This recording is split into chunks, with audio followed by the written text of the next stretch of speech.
الكريم.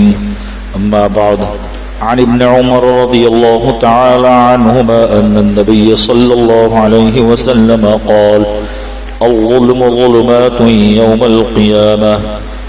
وعن أبي موسى رضي الله تعالى عنه قال: قال رسول الله صلى الله عليه وسلم: إن الله ليملي الظالم حتى إذا أخذه لم يفلته. ثم قرأ: وكذلك أخذ ربك إذا أخذ القرى وهي ظالمة. وعن ابن عمر رضي الله تعالى عنهما أن النبي صلى الله عليه وسلم لما مر بالحجر قال: لا تدخلوا مساكن الذين ظلموا أنفسهم إلا أن تكونوا باكين أن تصيبكم ما أصابهم. ثم قنع رأسه وأسرع السير حتى اجتاز الوادي، أو كما قال رسول الله صلی اللہ علیہ وسلم. یہ چند حدیثیں میں نے ابھی پڑھی ہیں. ان احادیث میں رسول اللہ صلی اللہ علیہ وسلم نے جو ظلم انسان کسی پر کرتا ہے یا اپنی ذات پر کرتا ہے اس کے متعلق کچھ باتیں ارشاد فرمائی ہیں. فرمایا: الظلم ظلمات یوم القیامہ. ظلم قیامت کے دن اندھیریوں کی شکل میں ہوگا. جس نے کسی انسان پر ذرہ برابر بھی ظلم کیا، کل قیامت کے دن اندھیروں کے اندر وہ اٹھے گا. اللہ رب العزت جہاں کوئی شخص اللہ کے ساتھ ظلم کرے وہ بھی معاف نہیں، کوئی بندوں کے ساتھ ظلم کرے وہ بھی معاف نہیں.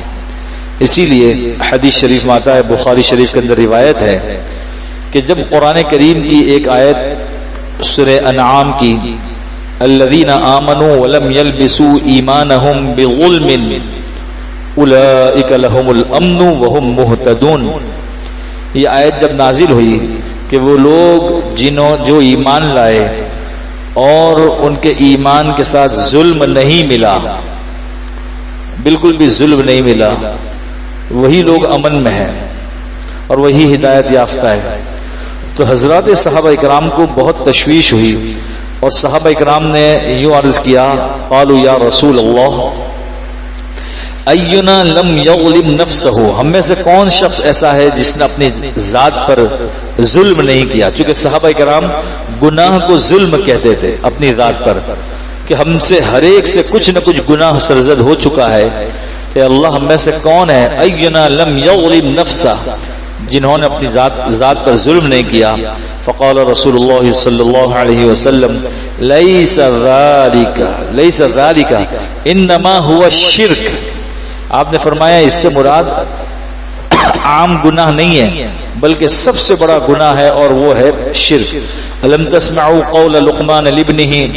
کیا اللہ کے نبی صلی اللہ علیہ وسلم نے فرمایا صحابہ کرام سے کہ کیا حضرت لقمان کی بات آپ نے نہیں سنی جو اپنے بیٹے کو نصیحت کرتے ہوئے یوں کہہ رہے تھے: یا بنی لا تشرک باللہ ان الشرک لظلم عظیم.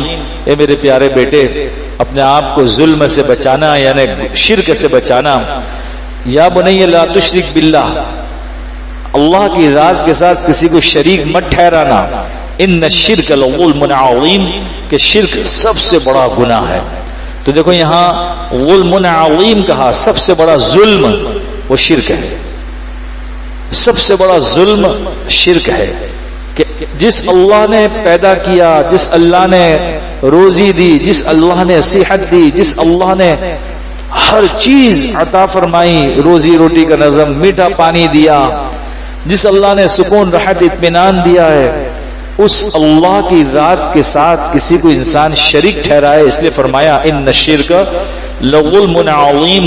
جب یہ بات سنی حضرات صحابہ کرام نے تو پھر اطمینان ہوا کہ اچھا الذین آمنوا ولم یلبسوا ایمانہم بظلم اولئک لہم الامن وہم مہتدون.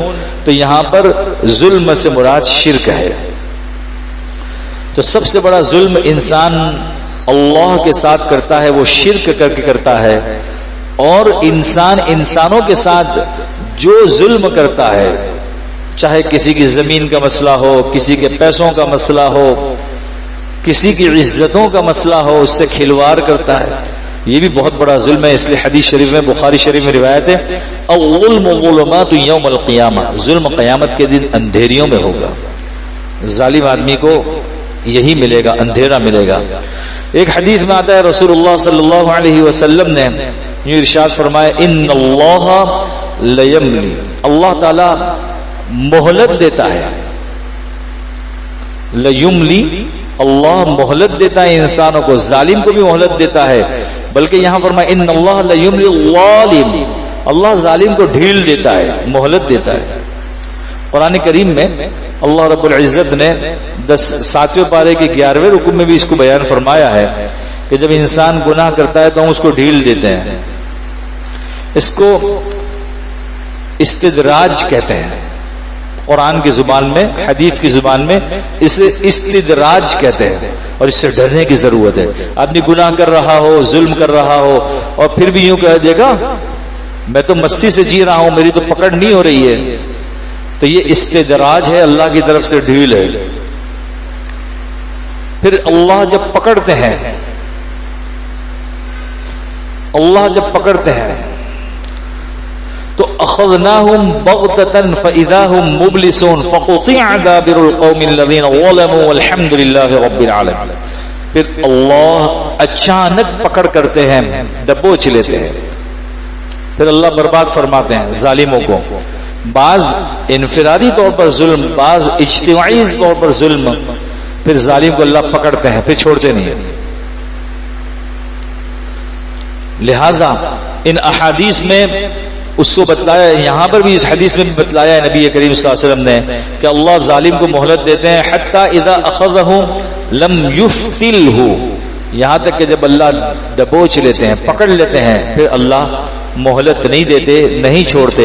پھر نبی کریم صلی اللہ علیہ وسلم نے یہ آیت پڑھی، فرمایا وَكَذَلِكَ أَخْذُ رَبِّكَ إِذَا أَخَذَ الْقُرَى وَهِيَ ظَالِمَةٌ إِنَّ أَخْذَهُ أَلِيمٌ شَدِيدٌ۔ اللہ جب کسی قوم کو پکڑتے ہیں، جب وہ قوم ظلم کرتی ہے، اللہ کی پکڑ بہت سخت ہے۔ آج پڑوسی ملک پر سب روتے ہیں، اور بہت سے لوگوں کے ذہن میں اسلامی ملک ہے، اس نے ظلم ڈھایا ہے، اس کے اوپر ظلم کیا گیا۔ بھائی کس نے ظلم کیا؟ کل تک تم مل کر کے اہل السنت والجماعہ پر جو آپ نے ظلم ڈھایا ہے، 5 لاکھ وہ شامی مسلمان، 5 لاکھ، یہ میں کم بتلا رہا ہوں تعداد، وہ شامی مسلمان جن کا قصور یہ تھا کہ وہ حضرات صحابہ کرام کی اولاد تھی اکثر و بیشتر، اور بنو امیہ میں سے تھے، صحابہ کی اولاد میں سے تھے، ان کے ساتھ جو ظلم کیا ہے، ان کی عورتوں کے ساتھ یہی کے لوگ گئے، اور زینبیون اور فاطمیون، اور وہ اپنے آپ کو حزب اللہ کہتے ہیں، وہ حزب اللہ نے، وہ حزب الشیطان ہے، حزب الشیطان، شیطان کا گروہ۔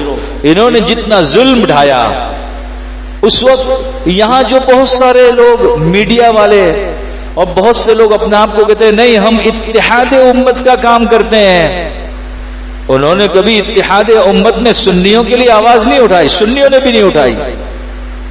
ہم اس وقت بھی یہاں سے بھی الحمدللہ اس منبر سے بھی چیختے رہے کہ دیکھو ظلم ہو رہا ہے، اور میں اگر یہ کہہ دوں تو بیجا نہیں ہے کہ جتنا ظلم فلسطین میں خاص طور پر اہل غزہ کے مستضعفین مظلوموں پر کیا گیا ہے، 60,000 اگر وہاں شہید ہوئے ہیں، یا اور آگے بڑھا دے 80,000 شہید ہوئے ہیں، وہاں 5 لاکھ میں بہت اعتدال کے ساتھ کہہ رہا ہوں جن کو اتنے برے طریقے سے شہید کیا گیا، اور جن کی عورتوں کو قید کیا گیا، اور باقاعدہ ان کے ساتھ زیادتیاں کی گئی، اور ان کے اولادوں کو جو ہے پھر اپنے ساتھ جوڑ دیا گیا۔ کیا قصور تھا ان کا؟ صرف یہی تھا کہ وہ اہل بیت کی بھی محبت کی بات کرتے تھے اور عظمت صحابہ کی بھی بات کرتے تھے۔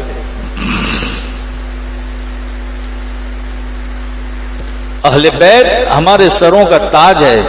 اسلام وہی ہے کہ جو اہل بیت کو بھی مانے اور تمام صحابہ کرام کو مانے جانے، ان کی عظمت دل میں ہو.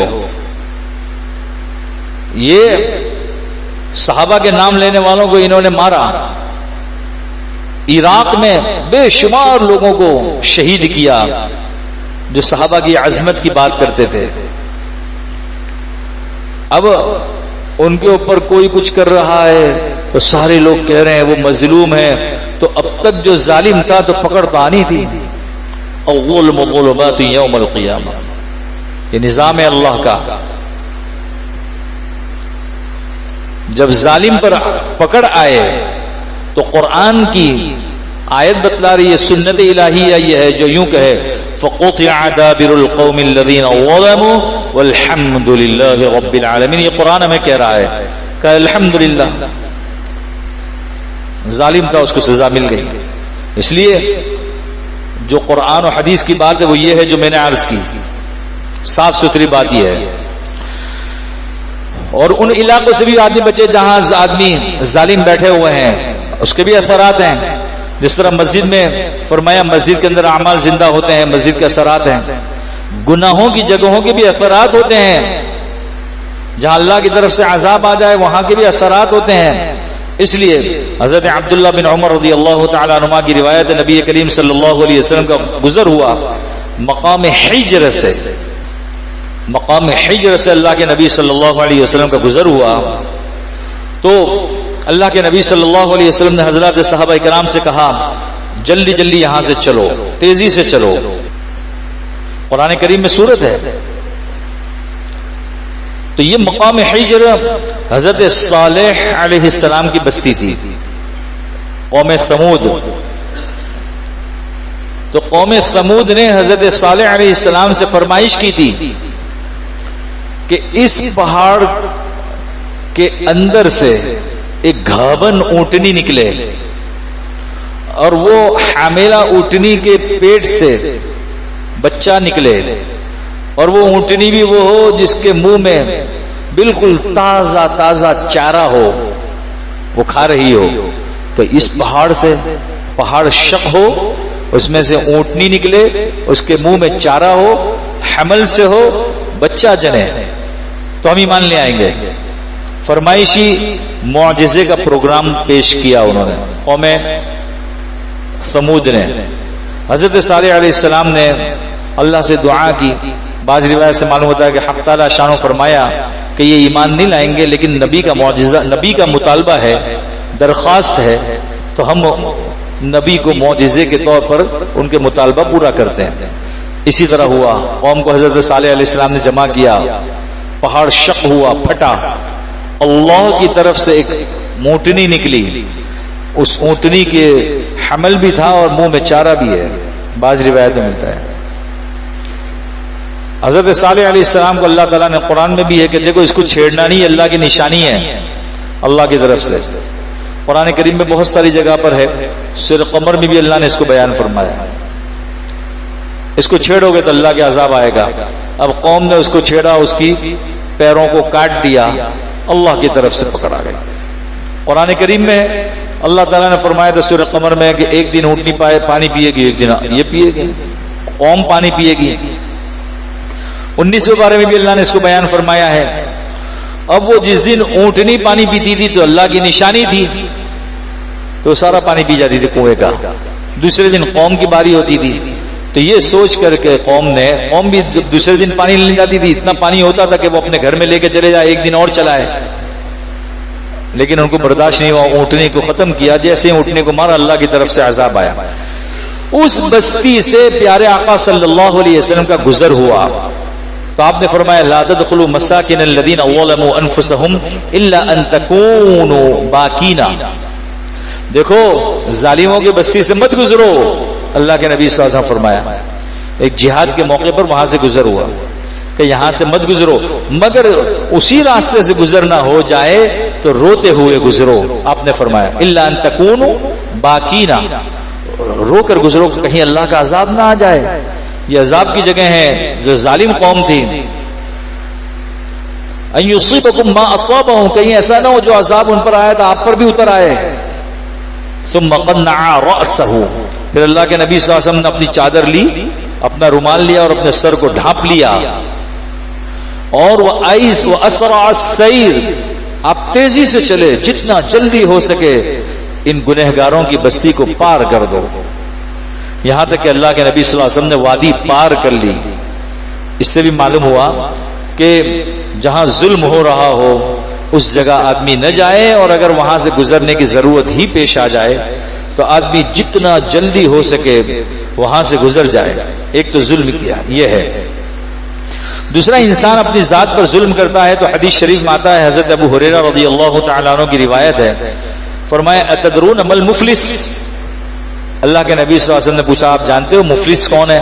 قالوا المفلس فینا من لا درہم له ولا متاع.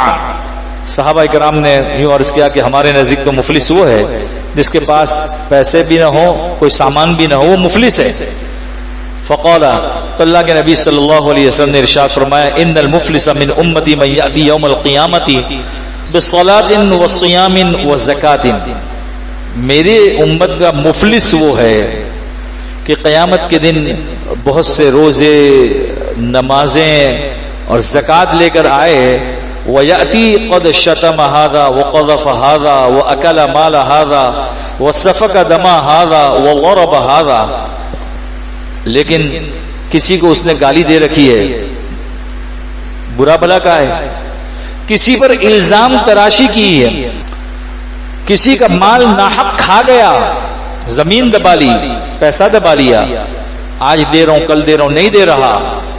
حدیث شریف میں آتا ہے کسی نے کسی کا پیسہ دبایا، ایک بالش دبائی، 7 توق اللہ اس زمین کے ڈال دیں گے اس کے گلے میں، گردن میں. یوم ہم بارزون لا یخفى علی اللہ منہم شیء لمن الملک اليوم للہ الواحد القہار اليوم تجزى كل نفس بما کسبت لا ظلم اليوم ان اللہ سریع الحساب. قیامت میں سب کچھ ظاہر ہوگا، جس نے جس پر جتنا ظلم کیا ہے وہاں ہر ایک کو بدلہ. حدیث شریف میں آتا ہے حقوق کا معاملہ اتنا نازک ہے، قیامت کے دن حق تعالی شانہ اس بکری کو لائیں گے جس بکری کے دنیا میں سینگ تھے. مسلم شریف میں روایت موجود ہے، اس سینگ والی بکری نے بغیر سینگ والی بکری کو اپنے سینگ سے مارا ہے. انصاف کا یہ عالم ہوگا حق تعالی شانہ قیامت کے دن جو بغیر سینگ والی بکری دنیا میں تھی اس کو آخرت میں سینگ دیں گے، جس کے دنیا میں سینگ تھے اس کے سینگ لے لیے جائیں گے. اس بکری کو کہا جائے گا کہ تو مار جس طرح دنیا میں اس نے مارا. جب وہ مار کر فارغ ہو جائیں گے تو اللہ تعالیٰ کہیں گے کن ترابا. سورہ نبا کے اندر ہے وَيَقُولُ الْكَافِرُ يَا لَيْتَنِي كُنْتُ تُرَابًا. اس آیت کی تفسیر میں لکھا ہے، 2 تفسیریں ہیں. ایک تفسیر یہ ہے کہ کافر یوں کہے گا کاش میں مٹی ہوتا، اس لیے کہ ابا واستکبر وکان من الکافرین، اس نے گھمنڈ کیا، تکبر کیا اور کافروں میں سے ہو گیا. تو وہ بھی کہے گا کافر کہ میں اگر تواضع اختیار کرتا تو ایمان لاتا، کافروں میں سے نہ ہوتا. اور دوسرا یہ کہ وہ دیکھیں گے کہ دنیا میں جو جانور ہیں اللہ ان کو بھی بدلے کا حق دیں گے کہ دنیا میں اس نے تیرے کو اپنے سینگوں سے مارا تھا، آج سینگ تو لے لے، تو بھی مار لے. جب وہ مار لے گی، گائے ہو بکری ہو، مسلم شریف میں بکری کا لفظ ہے، تو اللہ تعالیٰ ان جانوروں کو کہیں گے کن ترابا. اس لیے کہ دنیا میں تو انسانوں کی ضروریات کے لیے اللہ نے بنایا ہے. اللہ کہیں گے مٹی ہو جاؤ، بدلہ ہو گیا، مٹی ہو جاؤ. لیکن اللہ ایسا انصاف چلے گا وہاں کہ وہ مٹی ہو جائیں گے. تو کافر کہے گا کاش میں بھی دنیا میں جانور ہوتا کہ آج حساب کتاب کا معاملہ ہی نہ ہوتا، میں بھی مٹی ہو چکا ہوتا. یہ اس آیت کی تفسیر میں یہ 2 تفسیر لکھی ہے. تو وہاں ایک ایک چیز کا حساب دینا ہوگا، کوئی آدمی بچ کے جا نہیں سکتا. دنیا عارضی ہے، اس لیے فرمایا کہ کل قیامت کے دن کسی نے کسی کا مال دبایا، کسی پر الزام تراشی کی. یہ الفاظ حدیث کے ہیں، قد شتم هذا وقذف هذا واكل مال هذا، اس کا مال کھایا، ودم هذا، اس کا خون بہایا ہے، وضرب هذا، اس کو تھپڑ مارا ہے، اس کو مارا ہے ناحق. یہ سب کا بدلہ کل قیامت میں ہوگا. یہاں تو اس کو پتہ نہیں چلے گا. فَيُعْطِي هَذَا مِنْ حَسَنَاتِهِ وَهَذَا مِنْ حَسَنَاتِهِ, اس سے بھی نیکی لے لی جائے گی. اس سے جو مظلوم ہیں, مظلوم کو ظالم کی نیکیاں لے کر اللہ دے دیں گے. قبل ان يقضى ما عليه اخذ من خطاياهم وطرحت عليه ثم طرح في النار. ظالم کی نیکیاں لے کر اس کو دے دی جائے گی. اب ظالم تو مفلس ہو گیا, حالانکہ بہت نمازیں لے کر آیا تھا, بہت روزے اور بہت صدقات و خیرات, لیکن مال بھی کسی کا دبایا تھا, کسی کی زمین دبائی تھی, کسی کے ساتھ زیادتی کی تھی زبان سے, اس کے ساری نیکیاں اس کو دے دی جائے گی. لے کر بہت کچھ گیا لیکن وہاں خالی ہاتھ رہے گا. اللہ تعالیٰ کی طرف سے اعلان ہوگا ثم طرح فی النار, اس کو جہنم میں ڈال دیا جائے گا. اس لیے دنیا میں زندگی ایسے گزارنا کہ بے ضرر آدمی ہو. اللہ تعالیٰ ہم سب کو ایسا بنا دے.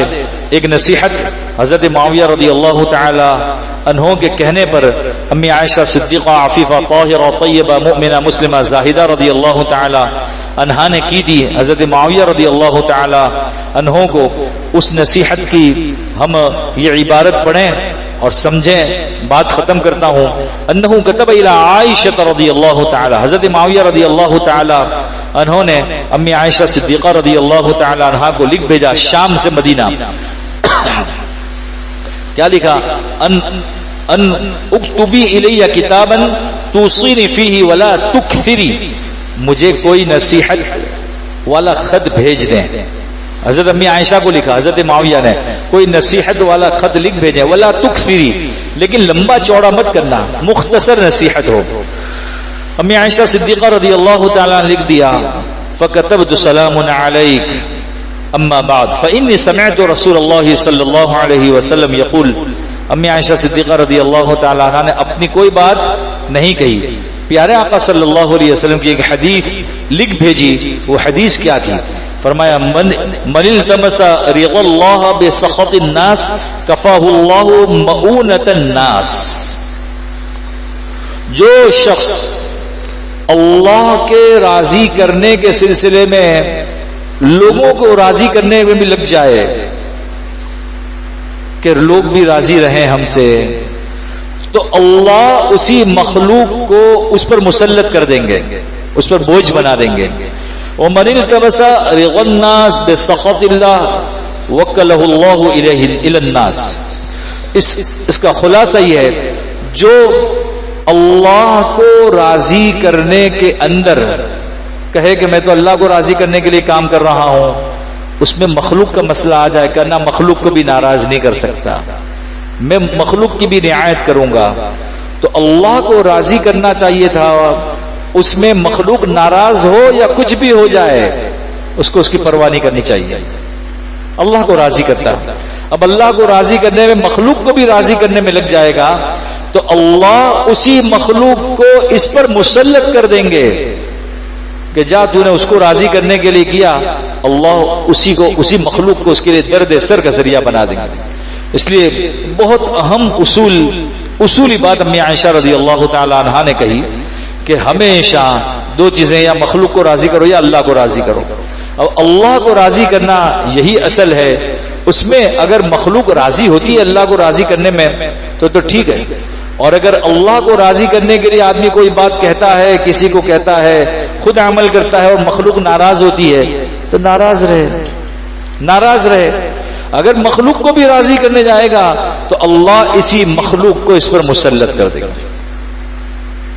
ہمارے اساتذہ اس کی مثال دیتے تھے, ہماری اولاد مخلوق ہے, ساری دنیا مخلوق ہے. اب ہم نے اپنے بچے کو راضی کرنے کے لیے خالق تعالیٰ کو ناراض کر دیا, جس سے اللہ کی ناراضگی ہوتی ہے. بچے نے کہا فلاں چیز دلا دو, اور وہ چیز